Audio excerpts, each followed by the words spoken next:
कसम खाने को तैयार है, चाहे दतिया में कसम खाने को तैयार है। अगला जो चुनाव होगा मैं संकल्प लूंगा कि नरोत्तम मिश्रा को हम जीतने नहीं देंगे। तो कब निश्चित है।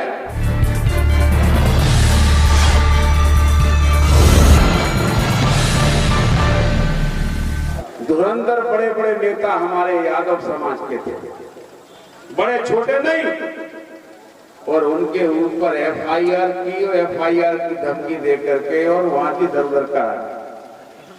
मैंने कहा भी, मैंने किया आप लोग क्यों डर रहे हो? लोग गरीब गुरबा डरे तो डरता रहे इनसे। आप तो अपने आप में सरकार जैसे लोग हो। यादव को डरना चाहिए कि जरा बताइए मुझे, इतना नहीं डरना चाहिए कि साहब को जेल भेज देगा। तो मैंने उनसे कहा कि जेल से अगर डरना है तो देश में 6743 जातियां हैं। जेल से अगर डरना है, यहाँ यादव के भी अलावा बहुत लोग हैं तो कोई बुरा तो नहीं मानना। अगर देश में 6743 जातियां हैं, इंडिया में पिछड़े वर्गों में 3742 जातियां हैं। अगर बाकी 3741 जातियां डरे तो डरे। जेल से यादव को इसीलिए नहीं डरना चाहिए कि हम भगवान श्री कृष्ण की अगर वंशज हैं तो वो तो जेल में ही पैदा हुए।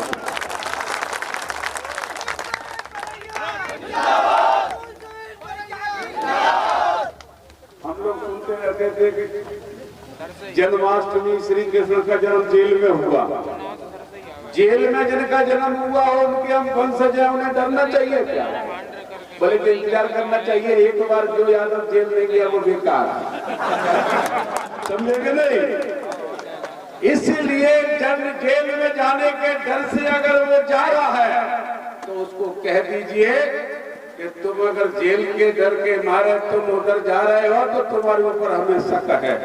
और मैं आपसे कहूंगा कि नरोत्तम मिश्र की राजनीतिक जीवन 10 नवंबर तक है, इससे ज्यादा उनका जीवन नहीं।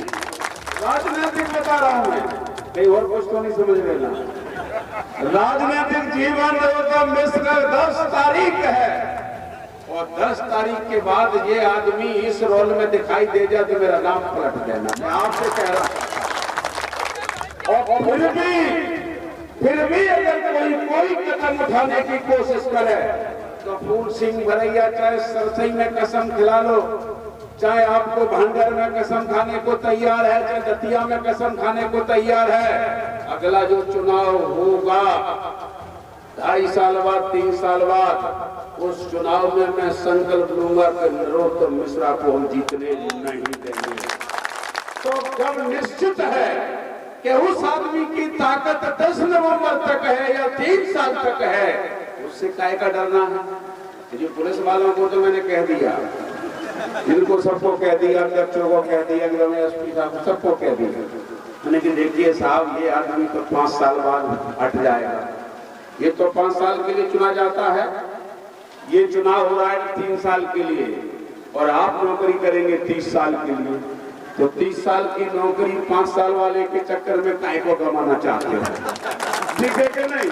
तो कभी हम नौकरी तो नहीं दे सकते आज, लेकिन नौकरी ले सकते किसी की भी, ये ध्यान रखिए।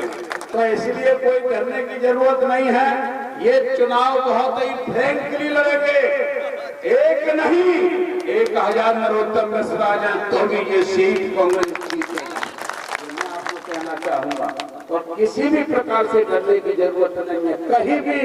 और यही नहीं, मैंने एसपी साहब से और कलेक्टर साहब दोनों से ही बात कर ली। मैंने कि अपने छोटे भाइयों को समझा दो, ये थानेदार बानेदार कोई मर गया बेचारा, हमारे ऊपर तो पाप पड़ेगा।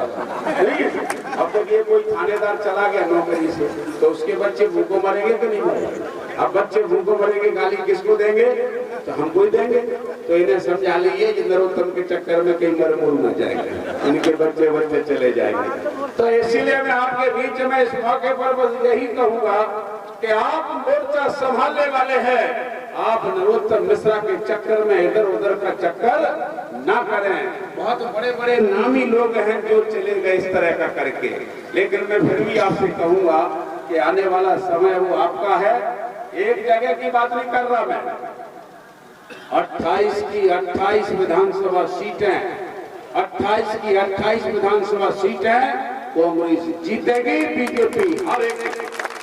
और कांग्रेस जीत करके आएगी, सरकार बनेगी। तो एक दिन बोले नरोत्तम मिश्रा जी भाषण कर रहे थे कि आज तक हमने ऐसा सुना ही नहीं कि कोई बच्चा 100 में 100 नंबर ले जाए। ये बोल रहे थे कि आपकी तो सीटें 28 जीतेंगी तो सरकार बनेगी, हम तो 1-2 ही जीत लेंगे तो बन जाएगी। तो ऐसा हमने बच्चा नहीं देखा पढ़ने वाला जिसके 100 में 100 नंबर आएंगे। हमने कहा ठीक है, आपने नहीं देखा तो अब की बात देख लेना, कमलनाथ ऐसे ही स्टूडेंट हैं कि 100 में 100 नंबर आने वाले नहीं आ रहे कि नहीं। और मेरा दावा है, मैं आपको बताना चाहता हूँ, कहीं भी किसान को पूछो वो कह रहा है हम हराएंगे, गरीब को पूछो हम हराएंगे, पिछड़े को पूछो हम हराएंगे, अगड़े को पूछो हम हराएंगे, मजदूर को पूछो हम हराएंगे, बुजुर्ग को पूछो हम हराएंगे, महिला को पूछो हम हराएंगे, और गाय को भी पूछो वो भी कह रही है हम तो हराएंगे इसको। इसलिए कोई चिंता की बात नहीं है। वो बड़ी धमकी धौंस में वहां पर कह गए, भाषण कर रहे थे। सिंधिया भी थे, शिवराज सिंह और नरोत्तम मिश्र। तो कह रहे थे कि फूल सिंह बरैया तो चैतुआ है। चैतुआ जानते नहीं आप? फूल सिंह बरैया तो चैतुआ है, चैत काटने आया है और चैत कट जाएगा तो चला जाएगा। तो मैं भी आपको बता देना चाहता हूं कि मैं उनकी बात का सम्मान करता हूं। सही बात है, फूल सिंह बरैया चैतुआ है, फूल सिंह बरैया चैत काटने आया है, लेकिन इस बार फूल सिंह बरैया का इरादा है कि बीजेपी का चैत मैं काट करके रहूंगा। और बीजेपी का चैत अब की बार नहीं बचेगा, पूरा काट दिया जाएगा। और 2.5 साल बाद यही कांग्रेस की सरकार इतने बहुमत से आएगी तो तुम्हारा चैत हमने काट दिया है, ये मैं आपको कहूँगा। और आप मेरे लिए मैं आपसे कहूँगा, हम लोग बैठे हैं कि जो भी जिस दिन सरकार बनेगी हम लोग सभी मिलकर के माननीय कमलनाथ जी से कहेंगे कि जो जनहितैषी काम आप करना चाहते थे, भारतीय जनता पार्टी ने सारे काम रोक दिए हैं, उन कामों को दोबारा से जल्दी शुरू करवाने के लिए हम लोग उनसे कहेंगे और फिर से जनोद्धार के काम शुरू हो जाएंगे।